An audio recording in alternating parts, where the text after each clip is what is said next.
My name is Eric Maddox, field technician with the Alaska Search and Rescue Coordination Unit. I have served in this role for 9 years, responding primarily to emergency locator beacons activated across state forest boundaries and established recreational zones. At 6:14 a.m. on June 3rd of this year, my team received an automated distress ping originating from an unmapped segment of the Calla Ridge Cave system, an area long considered unstable, inaccessible, and unofficially off-limits. The coordinates were precise, the signal strength was abnormally strong, and the identifier belonged to a beacon type discontinued in 1998. Those 3 details were enough to put me in the helicopter within 20 minutes. I had no reason to expect anything strange when we lifted off, but the first hint arrived before we cleared the tree line. The pilot, Grayson, tapped the console beside him, muttering that the ping was repeating too quickly. A normal distress beacon sends bursts every 30 or 60 seconds. This one pulsed every 7. His console kept updating with the exact same coordinates, down to the decimal, no drift, no minor satellite correction, nothing. Stationary. Perfectly stationary. That never happens in old equipment. It barely happens in new equipment. We touched down on a patch of rock about 200 yards from the cave mouth. The air was cold, not from elevation but from the dark channel in front of us. I felt it from the moment my boots hit the ground, air moving outward, not inward, like the cave was exhaling. Maybe it was the temperature differential, but it raised every hair on my arms as I slung my gear bag over my shoulder. My partner for the day, Elena Ruiz, checked the handheld receiver. The screen blinked with the same exact coordinates Grayson had seen. "It's not moving," she said. "And it's not dying. Battery reads full." "That's impossible." I nodded and didn't say anything because I didn't want to tell her that I agreed completely. We approached the cave mouth, stepping over patches of old moss and small stones shaken loose by frost cycles. The opening was wider than I expected, around 12 feet across, and framed by rock polish smoother than normal glacial erosion would allow. Almost as if something had ground against it repeatedly over a long period of time. But there were no scrapings, no claw marks, no evidence of tools. Just a perfect, unnatural smoothness. I switched on my headlamp. The beam cut through 30 feet of darkness before meeting the first bend. We moved in slowly, our steps echoing too loudly for a passage this small. At first I thought it was just the tight acoustics, but after a minute I realized the echoes weren't lining up. My boot hit the ground. The echo came back a fraction of a second too early, like the sound was bouncing off something closer than the walls we could see. At 40 yards in, the temperature dropped sharply. I could see my breath despite the early summer outside. The cold wasn't uniform. There were pockets of warmer air drifting past our shoulders like subtle waves. Elena fished her thermal gauge from her pack and held it up. The reading flicked violently from 38 degrees Fahrenheit to 53 degrees Fahrenheit, then down again. "That's a convection pattern," she said, though her voice betrayed her doubt. "Probably an underground waterway, except we didn't hear water at all." At the first split in the tunnel, the receiver beeped sharply. The signal was close, maybe 100 feet ahead, but the cave veered in 2 opposite directions. Left descending sharply, right staying level. The receiver favored the right branch, so we followed it. The passage tightened. I had to angle my shoulders. Elena brushed the rock with her hand and hissed softly. "It's warm," she said. I checked it myself. She was right. A faint warmth, like a stone left in the sun. But the tunnel behind us had been ice cold. There was no geological reason for that level of contrast. At 75 yards in, the receiver tone changed again, a double chirp indicating proximity under 30 meters. We slowed down, moving carefully, illuminating each stretch of tunnel one cautious step at a time. Then the tunnel opened abruptly into a chamber. Not vast, but unnaturally round. A perfect oval, ceiling included. It looked carved, deliberately carved, but the rock showed no tool marks, no dust, no debris, nothing. The beacon lay in the dead center of the chamber. An old model, scratched, dented, with a cracked plastic housing that didn't match the perfect periodic chirp it emitted. Elena approached first, crouching beside it, careful not to touch. "It's active," she murmured, "but it's not broadcasting an ID code anymore." "What do you mean?" "It's just sending location pings. No origin metadata. No owner tag." I lowered myself beside her and studied the device. Something about it looked wrong to me. Not the design that was correct for the 90s, but the condition. The scratches were deep and uniform, like the device had been scraped repeatedly by the same object. Each mark the same width, each the same depth. That doesn't happen over decades of rough use. That happens in minutes. Before I could say anything, the receiver chirped again. But the beacon hadn't emitted it. The signal was coming from farther inside the cave. Elena and I both turned our lights toward the far wall of the chamber. A narrow crevice split the stone, barely wide enough for a person to squeeze through, but deep enough that our lights couldn't penetrate it fully. Something inside reflected faintly, metallic and deliberate. Another beacon, a second one, active, also stationary. I felt the hairs on the back of my neck lift one by one. "Eric," Elena said quietly, "someone placed these, but she didn't need to tell me. I already knew. And then we heard it. So soft at first I thought it was my breath rebounding. A human voice, far deeper in the crevice, calling for help. I froze when I heard the voice. It wasn't a scream or a panic-stricken yell, just a steady, strained, "Help, please," drifting through the narrow crevice like someone standing far down a tunnel, too far for a normal human voice to carry with that kind of clarity. The sound didn't bounce like it should have in a confined rock space. It traveled cleanly, like the cave was funneling it toward us. Elena and I locked eyes, both of us waiting for the other to admit they'd misheard. But neither of us spoke. The voice came again, quieter this time, more desperate. I swallowed, set my hand against the crevice, and leaned forward just enough to get a better angle. The space beyond was too narrow for my shoulders unless I turned sideways. A faint glow pulsed deep inside, like the reflection of our headlamps on metal or wet rock.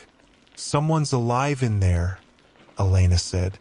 She was trying to sound clinical, but I heard the tremor. "We need to try to reach them."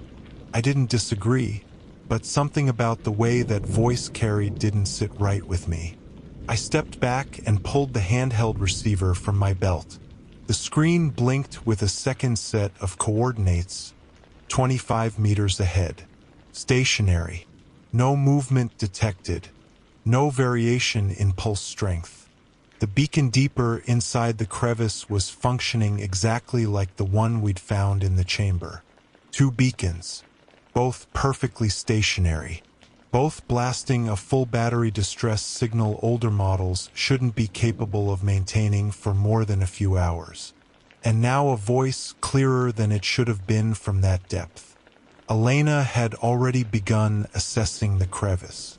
She angled her body sideways, pressed her shoulders between the rock, and tested how tight it got.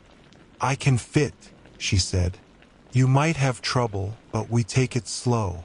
Before I could respond, she squeezed in another few inches, then paused. "It gets warmer," she whispered. "Feel the air." I stepped closer.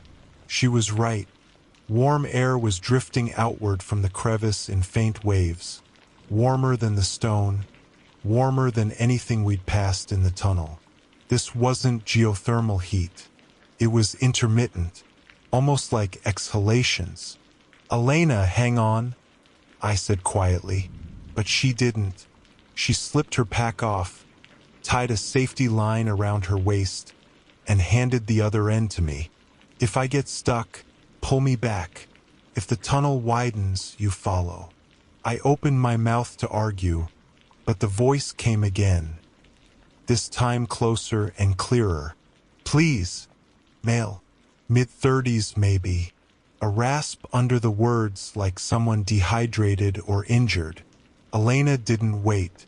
She slid into the crevice, inch by inch, scraping her boots against the rock until she disappeared past the midpoint. The safety line spooled through my gloves as she moved deeper. 10 feet, 15, 20. The rope stayed taut, but I felt no movement from her. Then her voice echoed back, quieter than it should have, like the cave was absorbing it. "I'm through. It opens up. You can fit, just turn sideways." I took a deep breath, removed my pack, and clipped it to my belt so it would drag behind me. Then I angled myself, pressed into the crevice, and forced my shoulders inward. The stone was warm against my cheek, warmer than body temperature for brief patches. The rock shouldn't feel like that. The space squeezed me tight for several feet before finally widening enough for me to straighten my neck. I pushed forward until the narrow passage expanded into a second chamber, larger than the first, shaped like a teardrop, with a smooth floor and a higher ceiling. Elena stood near the far wall, pointing her light downward at something I couldn't see yet. Her face was pale. I hurried toward her, and then I saw it. The second beacon was lying beside a torn section of synthetic fabric, a piece of an old climbing harness, the kind used decades earlier before regulations forced upgrades. The fabric wasn't decayed. It looked ripped recently, cleanly, too cleanly. Next to it lay a human boot. Not old, not weathered. The kind of boot someone would have worn on a normal caving expedition a week ago. But there was no person inside it. The cut along the edge wasn't frayed. It looked like something had removed the foot cleanly, without tearing the leather. A shiver crawled through me, but Elena whispered before I could speak. "There's more," she said, and pointed her light ahead. The chamber narrowed again into a downward slope. At the bottom, maybe 15 yards ahead, the tunnel opened into darkness. And from that darkness came the voice, louder than before, but wrong. Too steady, too evenly spaced between pleas. No ragged breaths, no drifting tone. Every help sounded almost identical, like someone hitting the same pitch. A recording? No, the sound wasn't metallic, carried too naturally, but it also repeated too perfectly. I lowered my light toward the boot. A faint smear of moisture trailed away from it, across the stone, toward the downward tunnel. It wasn't blood, not red, not brown. Clear, viscous, like condensation mixed with something thicker. The smear maintained a perfect straight line instead of splattering. "Elena," I whispered, "we should call this in. We don't have signal in here. We have the sat relay at the entrance. We can't leave him." We both knew this wasn't adding up. Two beacons from different eras. One torn harness, one shoe, and a voice that didn't behave like a real voice. Before I could argue again, a metallic clink echoed from the downward tunnel. Soft, sharp, like a carabiner tapped against rock. Elena took one step forward, raising her light, and something moved in the dark where the tunnel dipped. A shifting shadow, not human-shaped, not clearly animal. Something low, something close to the ground. Not retreating, not approaching. Just adjusting its position like it had been crouched and was now turning toward us. The voice came again from the same direction. "Help, please." But this time, the timing didn't match the movement. The voice continued uninterrupted. The shape kept shifting on its own rhythm. One of them was real. One of them wasn't. And neither possibility made sense. "Elena," I said, barely breathing. "Back up." Slowly. But she didn't get the chance. The shape stepped into our light. The shape stepped into our light with a slow, deliberate movement that made my stomach tighten. At first, I thought it was a person crawling, hands and knees dragging forward, but the proportions were off. Too long in the limbs, too low to the ground, and the way it shifted weight was wrong, as if each limb was deciding its own timing instead of moving in unison. Then it lifted its head. Not fully, just enough for the light to catch the curve of a cheekbone and a glimpse of an eye. Human, definitely human, but the face was pressed low against the stone, like its neck couldn't support the weight. Its pupils reflected the headlamp beam with a glossy brightness that reminded me of deer caught on a highway.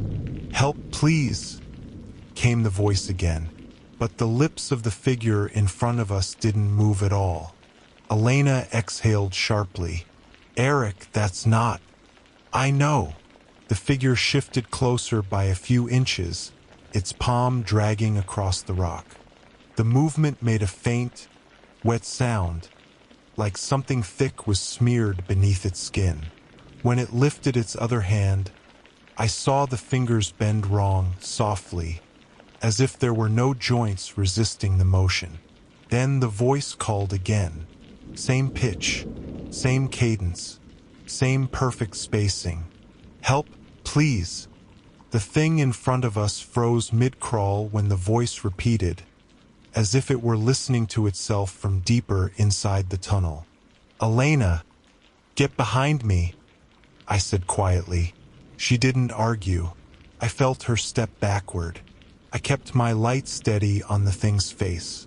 Its mouth finally opened, slowly, silently, like it had forgotten how to coordinate sound and movement. Clear fluid dripped from its lips, spreading into thin lines before falling to the stone. The smear on the floor suddenly made sense. Whatever this thing was, it left that trail. It lifted one knee and shifted closer by another inch.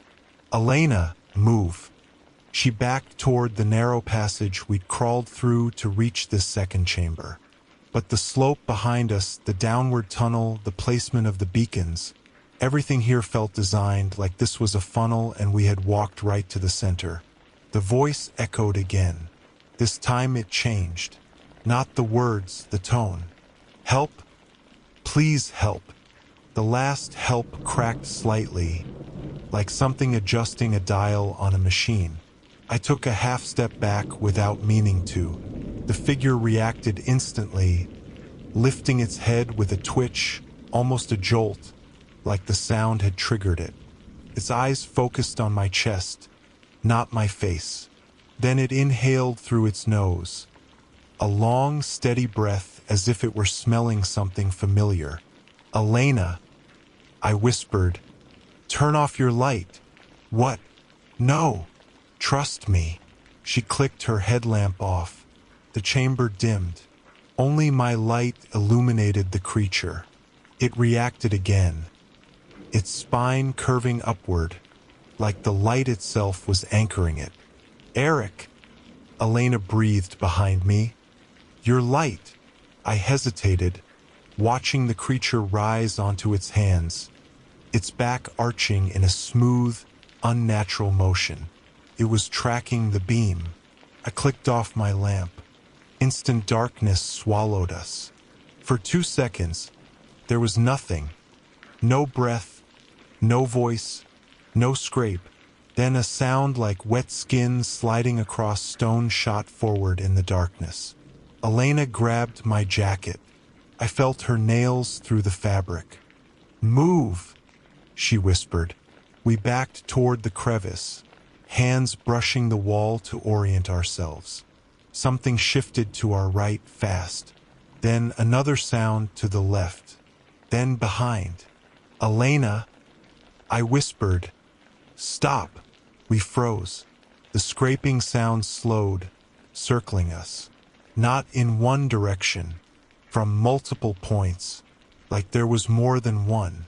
But the voice, "Help, please," came again from the same direction as before, farther down the slope, farther from us, not from the creature in the chamber.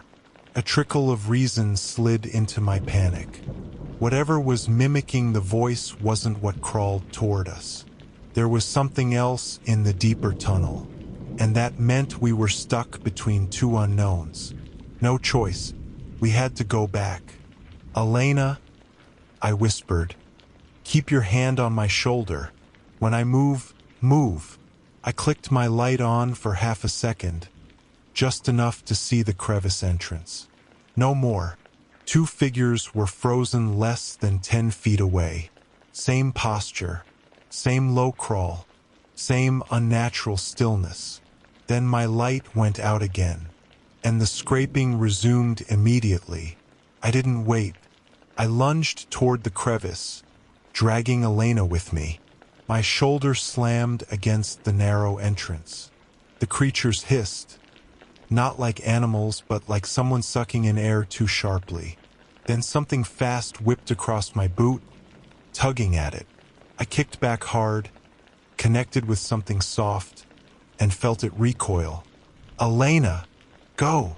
She squeezed into the crevice first, scrambling upward through the tight space.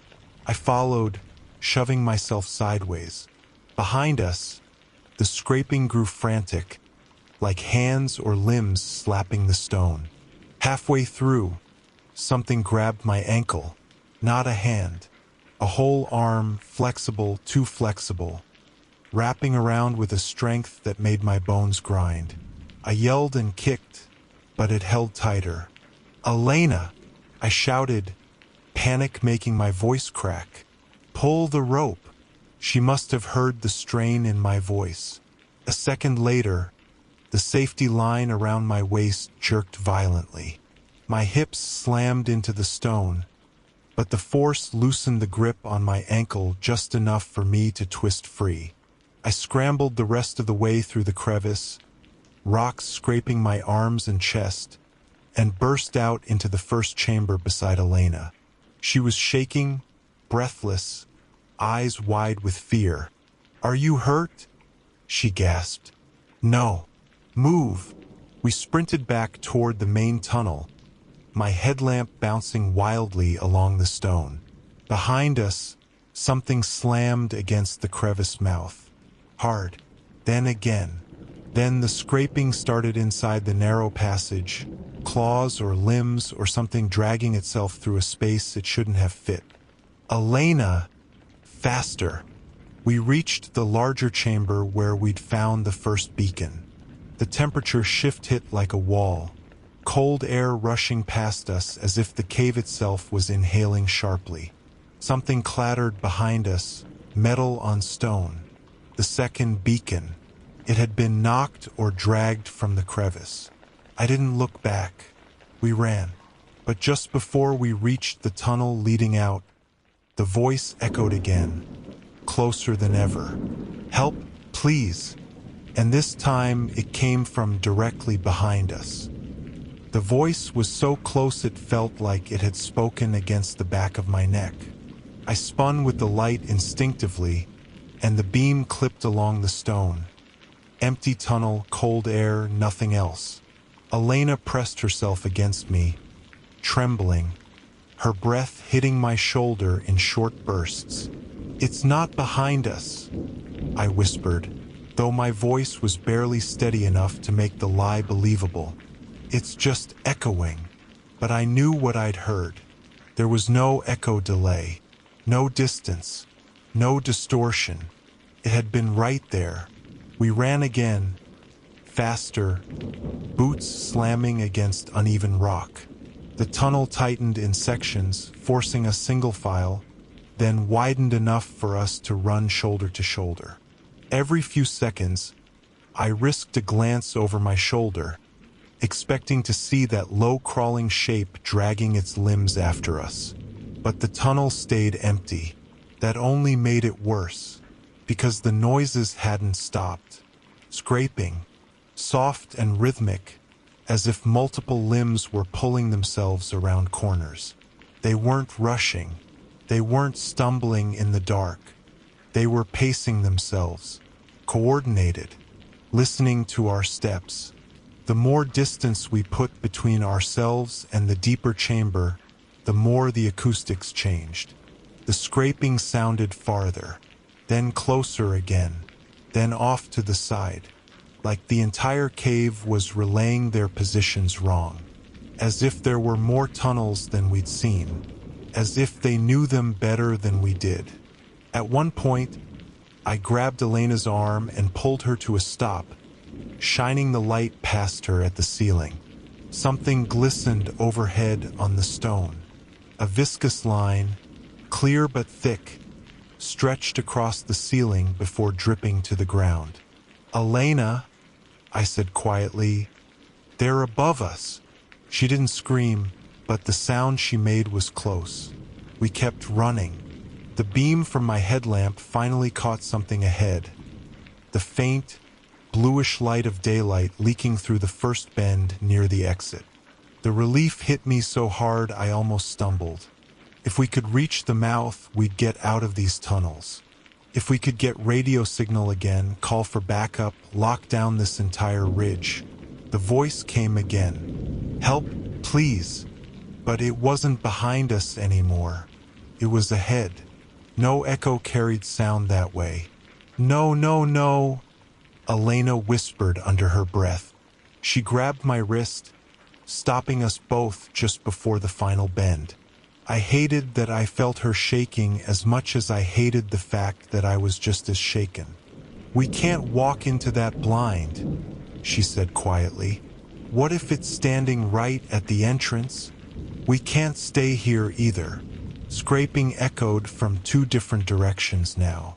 Behind us, above, the unnatural, wet drag of limbs moving at angles they weren't meant to. My mind kicked into protocol.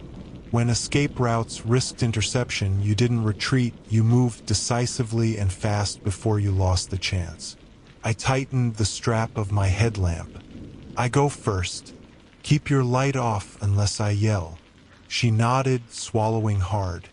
I moved toward the bend and edged my beam slowly along the rock, careful not to swing it too far. The daylight spilling in made a broken line across the floor. Nothing cast a shadow in it. No movement. No silhouette. We turned the corner. The mouth of the cave was only 30 yards ahead. Sunlight. Open air. Safety. Except something was standing halfway between us and the exit. My light touched its back first. A man. Or someone roughly the height of a man. Wearing a torn hiking jacket. Shoulders hunched. Head hanging low. "Elena," I whispered, barely audible. "Stay behind me." The man shifted at the sound of my voice, slowly lifting his head, his neck cracking faintly with the movement. Then he turned toward us. His face was wrong. Not gruesome, not mutilated. Wrong in a way that didn't make immediate sense. His eyes didn't focus together. They drifted slightly apart before snapping inward again. His jaw hung loose, like he'd forgotten how to hold it shut. His skin wasn't damaged, but it was stretched oddly, like something underneath it had shifted recently. He took a step toward us. That same clear fluid smeared across the rock under his boot. "Elena," I murmured. "When I move, run to the side wall. Not the middle." "Why?" Because the middle is where he wants us. The man or the thing wearing a man opened his mouth. Help, please. But this time the timing was off. His mouth moved a half-second too early. Then the words came late, not aligned. A puppet whose strings weren't pulled correctly. My stomach clenched. Everything in my training told me this thing wasn't just lost or injured. It wasn't replicating distress. It was practicing it. The scraping behind us grew louder. I made the decision before fear caught up to it. Go! I shoved Elena toward the left wall and sprinted right. The figure jerked its head, confused by the split movement. That was the only advantage we'd get. It lunged toward me first. Not a run. Not a human motion. It pivoted and dropped to all fours, moving with the same low, crawling posture as the first figures we'd seen. Its limbs bending fluidly, too smoothly, like it had no bones restricting its joints. I dodged along the wall, heart slamming in my ribs, as its hand slapped against the stone where my leg had been a split second earlier. Its fingers bent around a protruding rock shelf at an impossible angle. "Elena, move!" I shouted, pushing off the wall and sprinting toward the cave mouth. She was right behind me. I heard her boots hitting the rock in uneven, desperate strikes. The creature crawled fast, faster than any human on all fours should have been able to move. I felt the rush of air as one of its limbs swept inches behind my ankle. We broke through the mouth of the cave into daylight.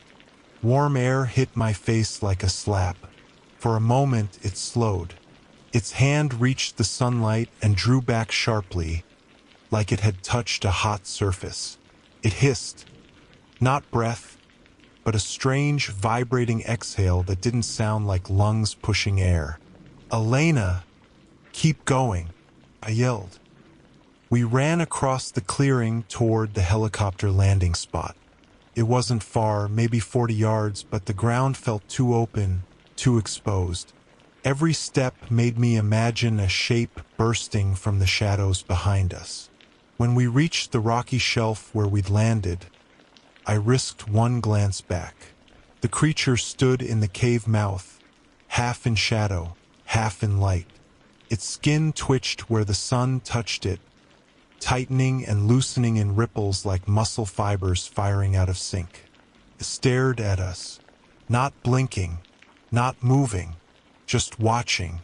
Then something inside the cave hissed again, deeper, louder, answered by scraping. Multiple sets. More than 2. More than 3. We weren't alone in that cave. We never had been. And as the creature stepped back into the dark, disappearing behind the shadows, my stomach turned with the realization. It wasn't retreating. It was making room. For the others. For a few seconds, neither of us moved. The clearing was quiet, too quiet.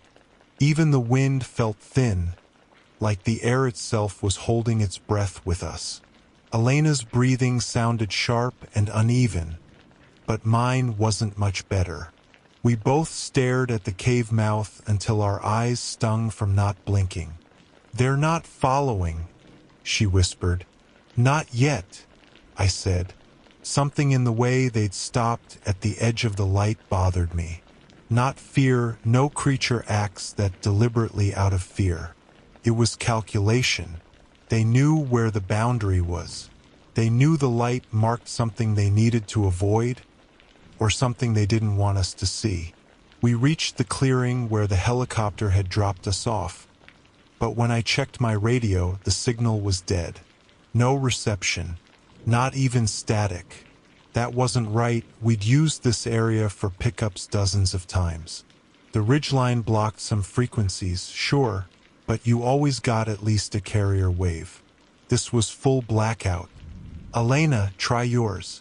She pulled her handheld from her belt, thumbed the switch, and shook her head after a moment. Nothing. I tried the emergency beacon clipped to my vest. The light flashed, but it didn't chirp. The signal wasn't going anywhere. "We need higher ground," I said. "The ridge north of the cave mouth might get a bounce." She nodded and wiped sweat from her forehead with a trembling hand. "Let's move before they decide to try again." We started up the rocky slope beside the landing spot, weaving through spruce and loose shale. My boots slipped once or twice on the incline. Elena stuck close behind me, her fingers occasionally gripping the back of my jacket when the trail narrowed. At about 20 meters up, I checked the radio again. Still dead. We pushed higher. The forest thinned as we approached the ridge, sunlight finally breaking through the treetops. Warmth hit my face in uneven pulses, like the sun kept getting smothered and revealed again behind clouds. But when I glanced up, the sky was clear. No clouds at all. A strange unease crawled up my spine. The warmth wasn't natural. Came in waves too regular, too rhythmic. Like breath. We reached the ridge, finally getting a clear view back toward the cave mouth. It looked deceptively normal from up here. Just a dark slit in the rock. You wouldn't know anything was inside unless you'd been where we'd been. Unless you'd heard the voices, seen the movements. I raised the radio to my mouth and tried again. "SAR base, this is Unit 3. We require immediate evac. Emergency condition. Respond." Nothing. I changed channels, cycling through every frequency. Still nothing. "Eric," Elena whispered. I lowered the radio and looked at her. She didn't point at the cave. She pointed at the trees below us. Something was moving between them. At first, I thought it was just shadows, maybe an animal cutting between trunks. But then I realized the movement wasn't horizontal. It was vertical. Shapes shifted up the bark like they were climbing. Fast. Too fast. Not scrambling like animals, but gliding. Their limbs wrapped around tree trunks in smooth, fluid motions, the same wrong flexibility we'd seen in the caves. There were multiple shapes. 5, 6, more? "Elena, get down," I whispered. We crouched behind a fallen log on the ridge, peering between fractured bark and brush. The shapes moved silently. They didn't rustle branches. They didn't break twigs. They didn't make the kind of noise anything with mass should have made. They were searching, not rushing, methodical. One paused on a branch 20 feet up, head turning slowly, its movements segmented, delayed, like it had to think about each limb individually. I could barely see its face through the branches, but I saw something else. A faint reflection near its cheek. Wetness. The same clear fluid. The same smear from the cave floor. How did they get out? Elena whispered, barely audible. "There's another exit," I said. "They didn't need to follow us through the mouth." Her breath trembled. "They're spreading." The thought sank in with a weight I'd never felt on a rescue call. We weren't dealing with a sealed hazard inside a cave system. We were dealing with something mobile, something that had been using the caves as a den, not a trap. And we had just told them there were people outside. One of the shapes paused suddenly and lifted its head toward our ridge. Its spine straightened with a sickening, rippling motion. Its arm uncoiled from the branch and hung loosely, joints slack. "Elena," I whispered, "don't move." It stared, or listened, its head tilted too far, nearly to its shoulder. Then its mouth opened silently, and it pressed its ear to the bark, as if listening through the tree. Then it inhaled deeply, scenting the air. I held my breath until my lungs burned. Finally, the creature dropped from the tree, landing without a sound, and moved deeper into the forest. The others followed. For several minutes, we didn't move at all. Then Elena slowly exhaled. "We need to get out of here," she whispered. "We need backup. A team. A closure order." "We're not getting any of that until we make it to a tower or a line-of-sight path," I said. "The valley blocks everything. So we hike. It's 7 miles. We can do 7 miles." She said it like she believed it, but her face was pale. "So long as we don't go through the forest," I added. "Stay on the ridge. Keep elevation. They move fast on trees. Slower on slopes." She nodded immediately. We started along the ridge, keeping low, staying under brush where we could. The forest below us stayed quiet, unnaturally so. No bird calls, no insects, no wind.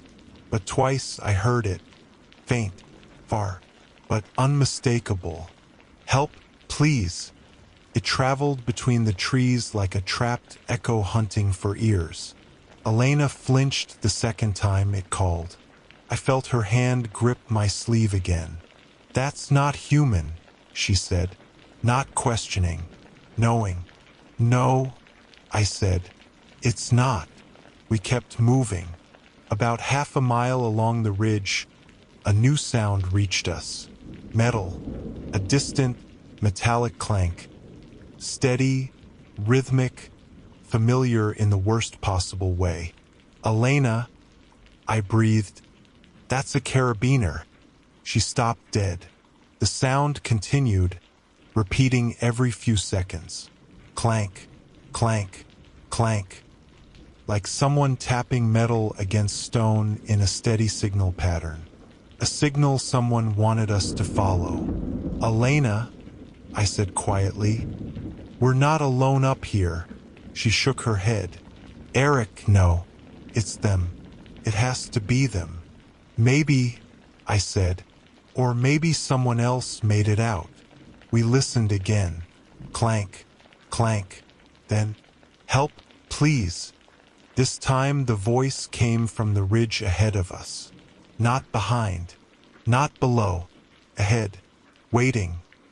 The voice ahead of us froze me in place. It didn't matter how many times we'd heard it.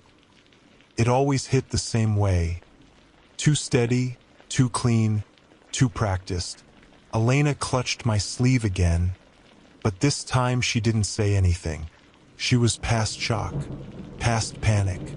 Now she was at that point where your mind tries to make the smallest, weakest possibility feel real just so you can keep moving. "What if someone really is out here?" she whispered. "What if someone escaped the caves? Then they wouldn't be repeating the same phrase," I said quietly. "People don't talk like that when they're terrified." My voice didn't sound like mine. It sounded like it had been buried under gravel. The metallic clank continued. Steady, rhythmic, never speeding up or slowing down. Like a metronome or a lure. We stayed low, moving along the ridge with the trees thinned around us. I stopped every few feet to listen, trying to isolate the direction.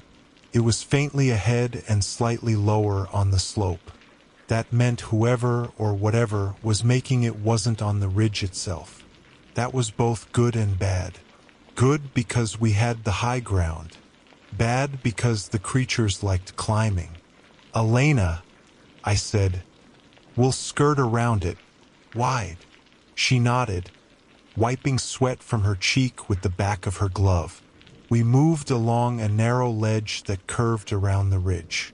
The drop wasn't steep enough to kill, but it was steep enough to break a few bones and leave us stranded. The forest floor below was a mess of dense brush and deadfall. If anything shifted under those trees, we wouldn't see it until it was already too close. The clanking sound stopped. Just stopped. We froze. The silence afterward was worse than any noise. Felt heavy, purposeful. Like we'd reached the part in a hunt when both predator and prey hold still to gauge distance. Then the forest below us rustled. Not wind, not animal. Something dragging itself between branches with unnatural ease. "We have to move," I whispered, and we continued upward, angling back toward the ridge crest. Every few steps I checked behind us, my breath tight and shallow. No shapes, no faces, no limbs reaching up the slope. But I didn't trust the silence. Not after the way they'd moved in the cave. Not after hearing them climb trees without a sound. As we climbed, I finally caught a break. A short clearing of exposed stone near the top of the ridge. It looked stable enough to pause, catch our bearings. Maybe even try the radio again. The second my boot touched the flat stone surface, my radio chirped. A faint blip of static. Then another. Then full static. It was the most beautiful noise I'd ever heard. "Base, this is Unit 3. Do you copy?" I said quickly, adjusting the antenna, lifting the radio higher. Elena looked almost relieved enough to cry. "Come on," she whispered. "Come on, come on." Then the static shifted, soft at first, then forming into something else. A voice, but not a distress signal, not a dispatch operator, not even interference. It was the same voice we'd heard in the cave. "Help, please." I dropped the radio like it burned me, clattered against the stone. "What? No," Elena whispered. "They're on the frequency? They're copying it," I said. "Not transmitting, copying. They're imitating the radio cadence." She stared at me, horrified. "They heard us trying to call for help, and they answered." My stomach twisted. They weren't mimicking at random, they were learning, adapting, responding to stimuli. That wasn't opportunistic behavior. That was strategic behavior. The radio crackled again on the stone where it lay. "Help, please." Then, "Unit 3. Elena's breath hitched. "They said our unit name," she whispered. I knelt slowly and picked the radio back up. My gloves shook. The speaker clicked, and something scraped faintly behind the voice, like wet skin against metal. "Unit 3, help." I switched channels immediately. Static. Then, "Eric." Elena grabbed my arm so hard I felt her nails through my jacket. "No," she whispered. "No, no, no. They shouldn't know your name." "They heard you say it," I said. But even I didn't believe that. That wasn't how they repeated things. They repeated perfectly. They repeated patterns. But hearing a name once? No way they got the intonation right. No way they put it in context. I turned the radio off entirely and shoved it deep into my pack. "Eric?" came the voice again, but this time not from the radio. Came from the trees below. Perfect mimicry. Same tone, same cadence, same pitch. "Elena," I said slowly, "we're leaving this ridge. Now." She nodded shakily, and we started up the last incline toward higher elevation where the tree line thinned. If we could make it over the crest, we'd have an unobstructed descent toward the North Maintenance Road. It was long and exposed, but exposure was better than forest. Halfway up, the forest below exploded with movement. Not one creature, many. Branches snapped. Leaves rustled in synchronized bursts. Shapes moved, some low, some climbing, some gliding between trunks. They weren't hiding anymore.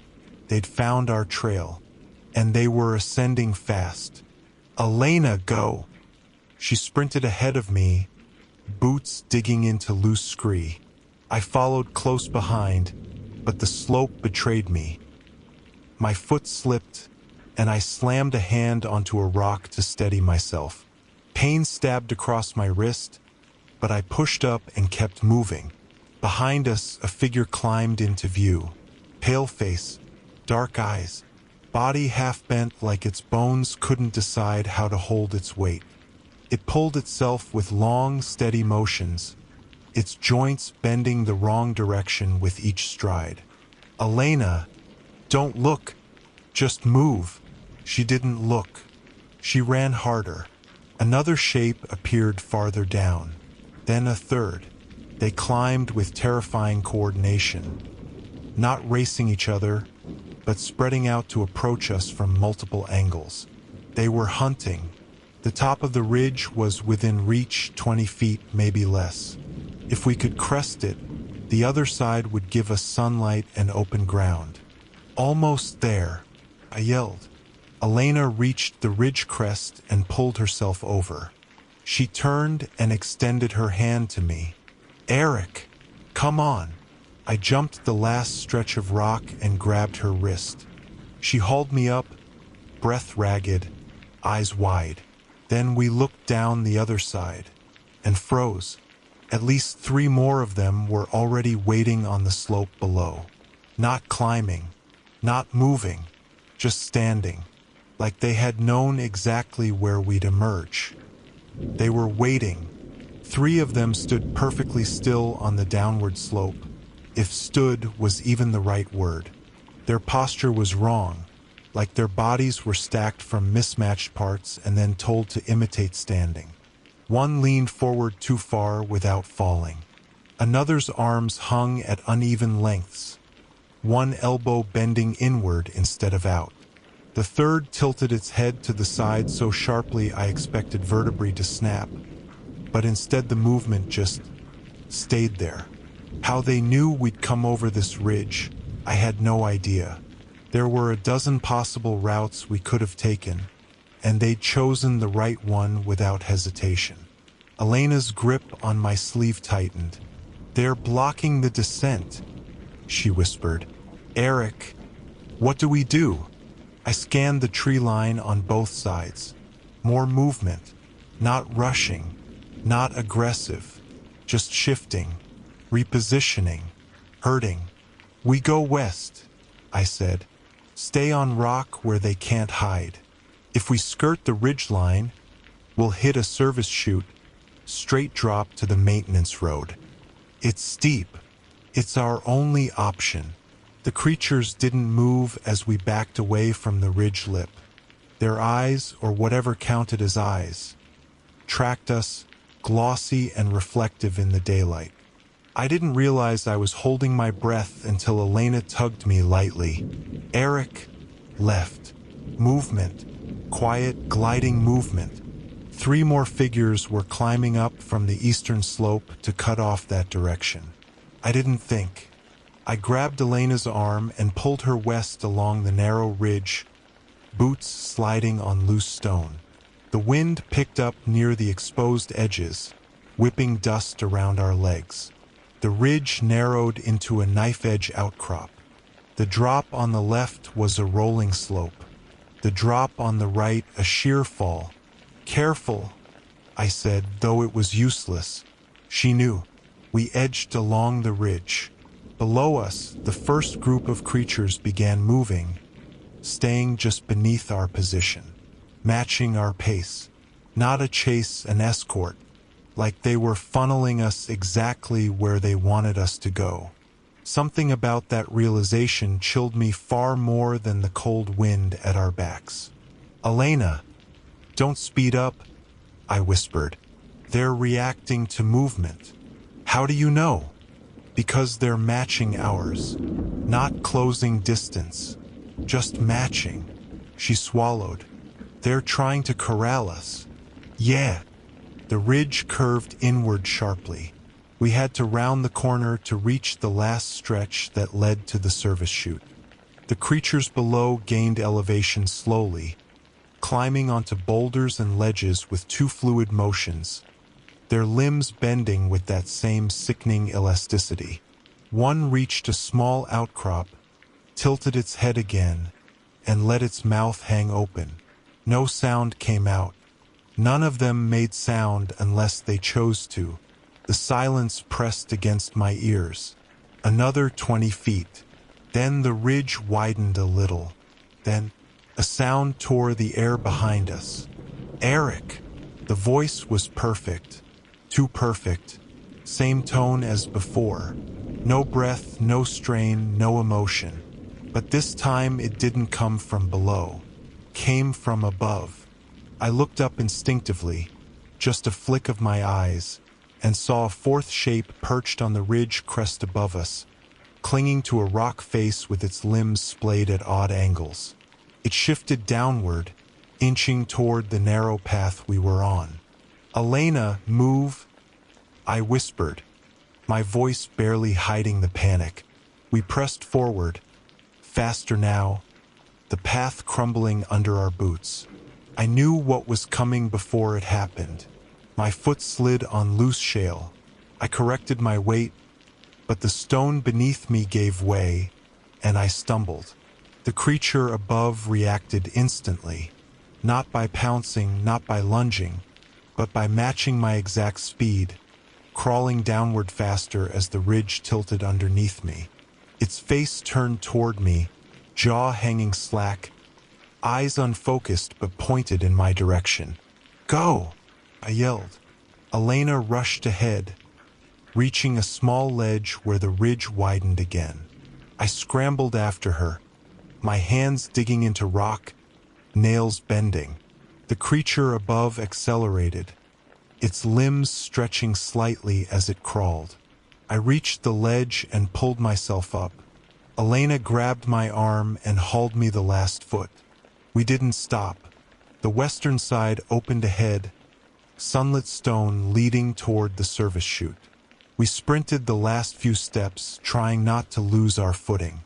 The creatures followed from both sides now, one above, three below, more emerging along the slope. They moved in a silent wave, their bodies adjusting angles to keep us in view. When we reached the chute, we skidded to a stop. The drop was farther than I remembered. Steeper, a long rock gully cutting between walls of brush and boulders. "Elena," I said, chest heaving, "we're sliding this. That'll tear us up. It's better than getting caught." She nodded, clutching the small emergency rope coiled on her vest. "I can slow us a little on the descent, but once we hit the bottom, we run." I checked behind us. 3 of the creatures reached the ridge and rose to their full height. Their silhouettes stretched long across the stone.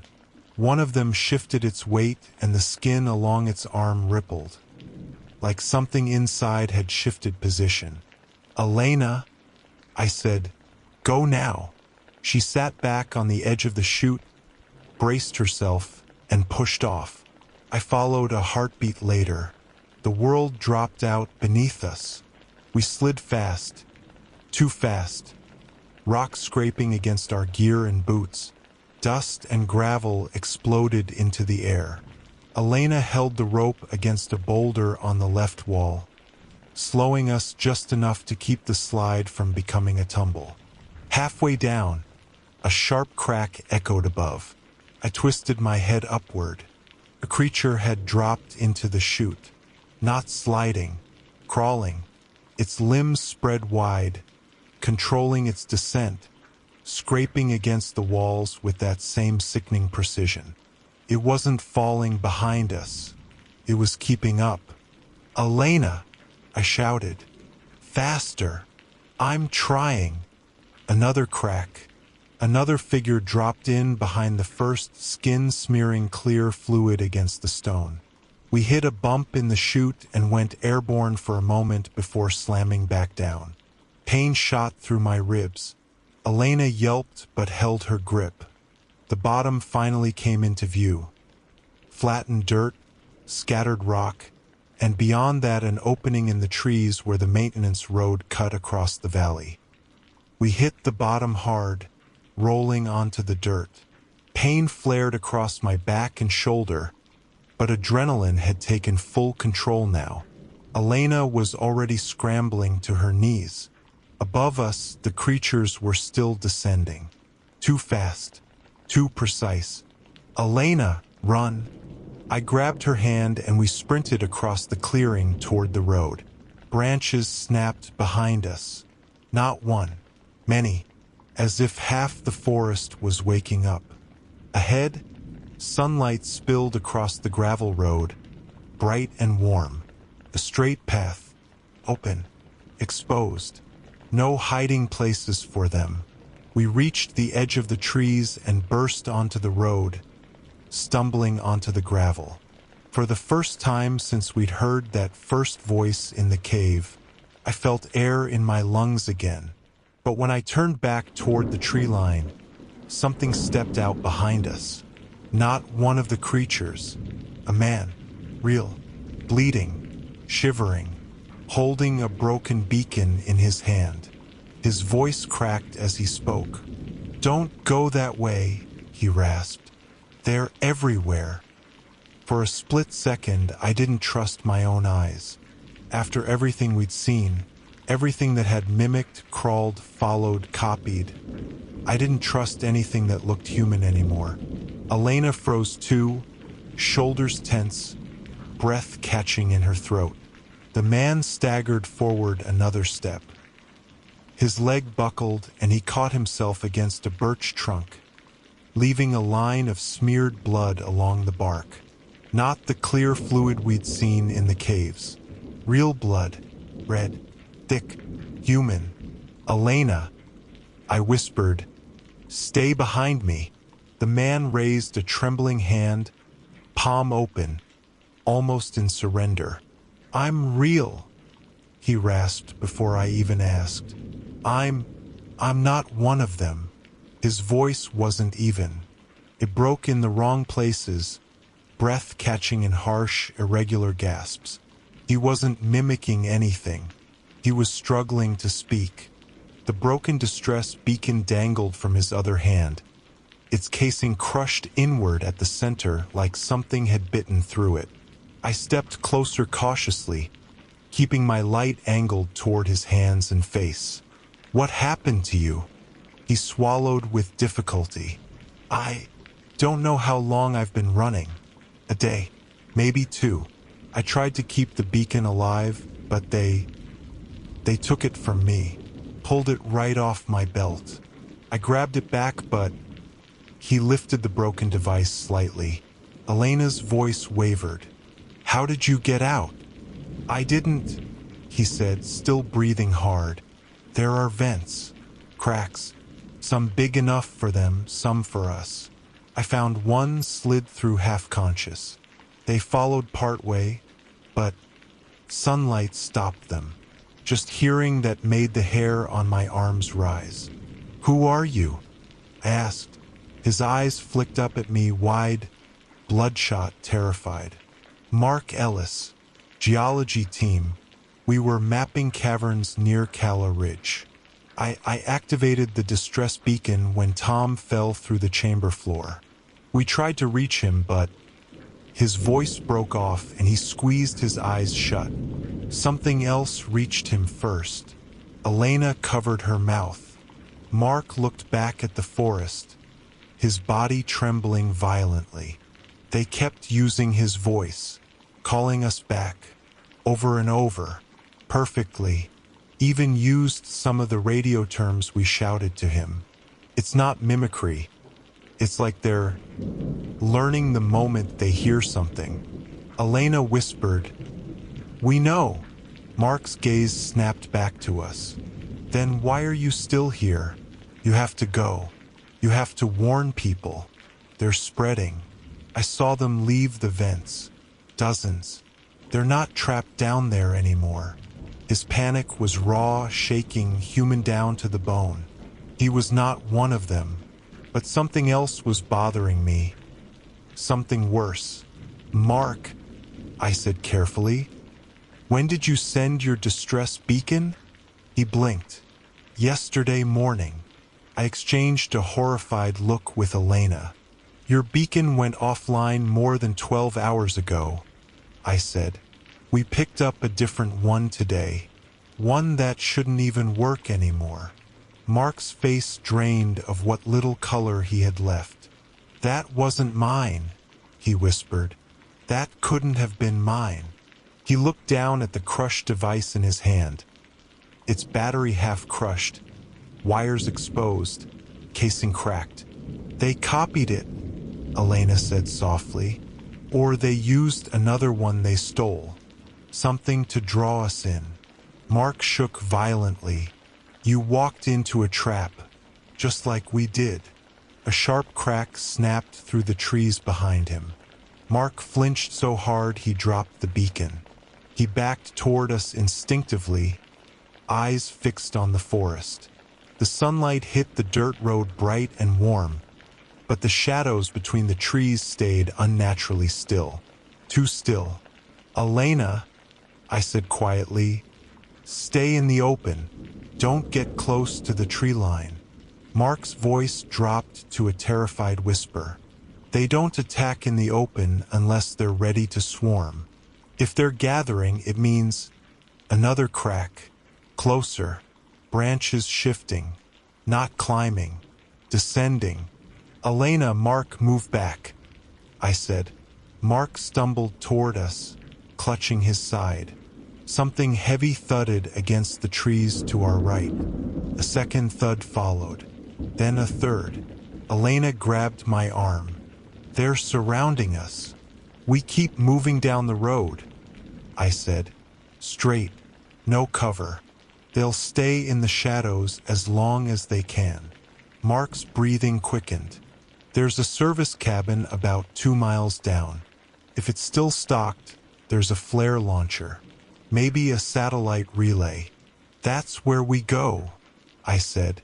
We started moving at a fast walk. Running would trigger them. The creatures reacted to sudden movement like it was a cue. My heart hammered so hard I thought they'd hear it. Every few seconds, something shifted between the trees. Shadows moved parallel to us, tracking our steps with silent coordination.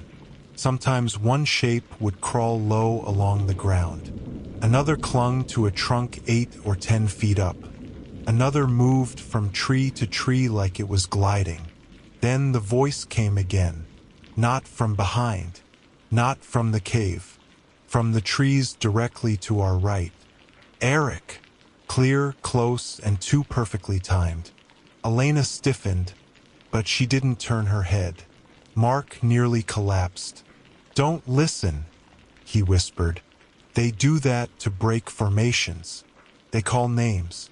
They called Tom back. Again and again. The voice repeated. Softer. Elena. Her knees almost buckled. I grabbed her elbow and kept her moving. They're trying to split us, I said. More branches rustled. A shape shifted between 2 spruce trunks. Pale skin, impossibly long forearms, jaw half open and slack. It didn't step out. Paced us, matching our speed exactly. Then another joined it. Then 2 more. They stayed just inside the shadow line. Waiting. Studying. 2 miles, I whispered. We just have to make 2 miles. Mark's voice cracked. No. We have to hold them off long enough for you to make 2 miles. They saw me before you arrived. They'll take me first. No, I said. We stay together. He shook his head. You don't know what they do. You don't know. His sentence ended with a choking sound. Not because something grabbed him, but because something stepped fully into the sunlight across the road, blocking our path. The skin twitched, its limbs tensed. It hissed, jaw stretching too wide as it took a single step forward, testing the light. Elena's voice broke completely.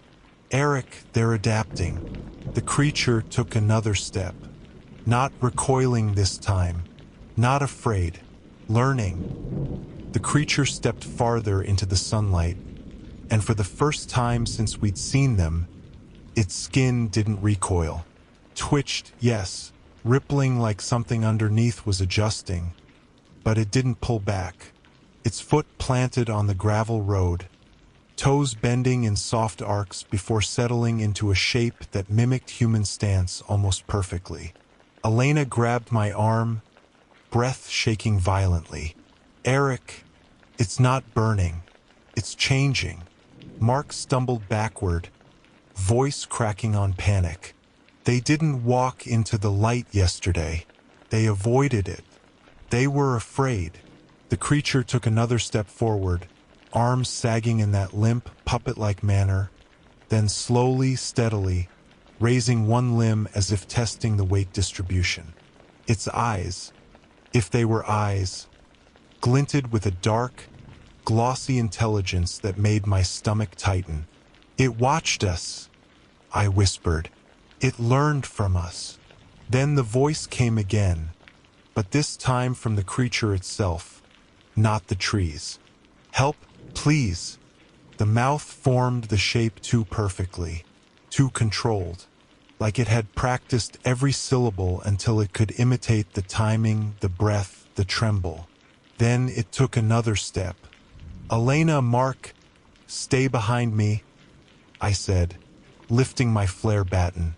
The damn thing wasn't meant for defense, but it would burn bright enough to blind or stall something unfamiliar with it. The creature twitched at the movement, not flinching, but calibrating, like it was running an internal model of what that motion meant. "Elena," I whispered, "get the flare gun out of my pack." She hesitated. "You said not to run, not to. Just reach inside. Don't wave anything. Don't make sudden moves." She slipped her hand into the pack carefully. The creature's head followed her hand's motion with unsettling precision. Mark's breath hitched painfully. "If it crosses the road, the others will come. They're waiting for it. They're waiting for a signal." The creature lowered itself slightly, like preparing to lunge. I stepped forward before it could. Its entire body paused. It was watching me now, not Elena. "Eric," Elena whispered. "Stay behind me," I said again. The creature leaned forward, weight shifting onto its palms in that horrifyingly alien crawl posture we'd seen in the caves. Bones, or whatever passed for bones, bent smoothly like soft metal rods. Its jaw sagged open, dripping clear fluid onto the gravel. Then, a second shape shifted in the shade of the trees behind it, and a third, and a fourth, all waiting for the one in the light. "Eric," Elena whispered, voice trembling. "If it crosses more than halfway, they all come. We need to." Mark collapsed suddenly, legs buckling under him. He hit the gravel hard and scraped forward desperately, eyes wide with terror. "No, no, don't stop, don't stop. Keep moving, keep." The creature reacted instantly to Mark's fall. Its head snapped toward him, movements jerky and accelerated, like a clip skipping frames. It leaned farther, crawling posture deepening. I stepped between them, grabbed the flare baton, and struck it hard against the metal ring. The flare ignited with a violent hiss, exploding into bright red light. The creature flinched, but not from pain, from fascination. It tilted its head slowly, studying the burning rod like a child seeing fire for the first time. His fingers curled inward, joints soft as wax. Behind it, the other shadows shifted, pressing closer to the line where sunlight met shade. "Elena," I hissed, "flare gun." She finally tugged the flare launcher from my pack. The creature heard the sound. It jerked its head toward her, mouth stretching wider, the shape nearly splitting at the corners. Not in aggression, in recognition. "Elena," it said, perfectly. Her name in its mouth was wrong in every way. The intonation, the rhythm, the human sound shape, it wasn't mimicking anymore. It was using. She staggered back, face draining of color. Mark gasped. "Shoot it! Shoot it now. I need a clear shot, she cried. The creature crawled forward another foot. Its hand slithered across the gravel, fingers bending at impossible angles. The skin rippled again, adjusting, molding. Eric, it said, and my entire body froze. Sounded like me, not the earlier imitations, not the copied tone from before. My voice, perfectly matched, not a single note off. I felt something deep inside my chest go cold. Elena, I whispered, don't listen to anything it says. Do you understand me? She nodded, tears welling in her eyes. Then the creature lunged, not at me, at Mark. He screamed as it closed the distance in half a second, limbs bending and extending in a blur. I swung the burning flare, slamming it across the creature's shoulder. It recoiled, not from pain, but from brightness, hissing as the flame streaked across its skin. Elena, shoot! She fired. The flare shot directly into the creature's torso, exploding bright white and red across its chest. The thing convulsed, limbs splaying backward, fluid splattering across the gravel. It dropped to its side and writhed, spasming under the burning light. The forest behind it erupted.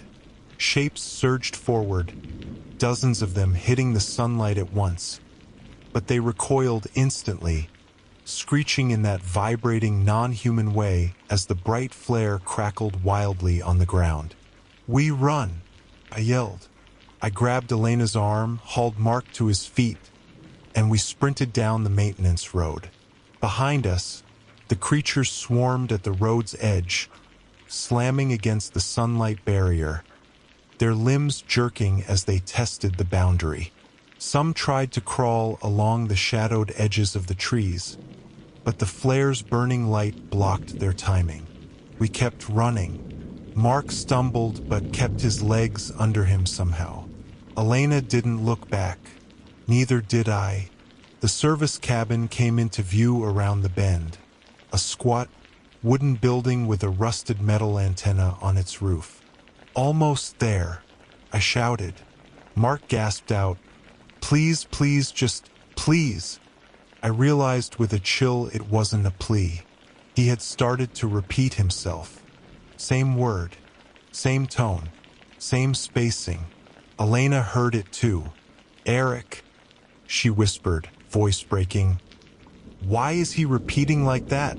We reached the cabin porch. Mark collapsed onto the steps. The woods behind us were alive with movement again.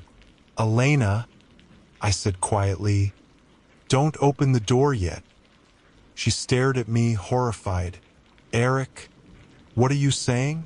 Mark lifted his head and smiled with a mouth that didn't belong to him. Clear fluid dripped from the corner of his lips. I stepped back without meaning to. "Elena," I whispered. "He didn't escape," she breathed, voice trembling. "No," I said. "He followed us out." Behind us, the forest hissed, dozens of voices speaking in our tones, our cadence, our names. And Mark's voice, no longer strained, no longer human, finished what we didn't want to hear. "Help, please."